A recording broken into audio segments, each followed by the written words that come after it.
Hey guys, and welcome back to the Tutorial Millennial channel. In this video, I'll be showing you guys how you can find more templates in Google Sheets.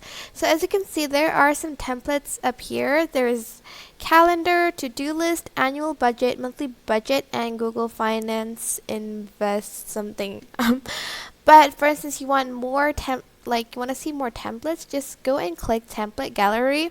And you can find more. As you can see, there is a wedding planner, team roster, pros and cons. This is for work, project management, and even an education. They have like this attendance sheet created.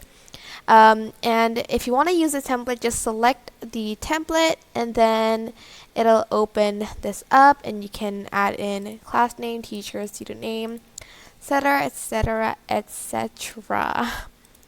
But that is basically it. I hope this tutorial was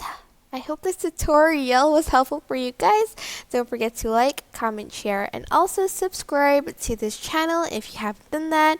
If you have any questions, just leave it in the comment section down below and I will try my best to answer them all. Thank you so much for watching. Bye!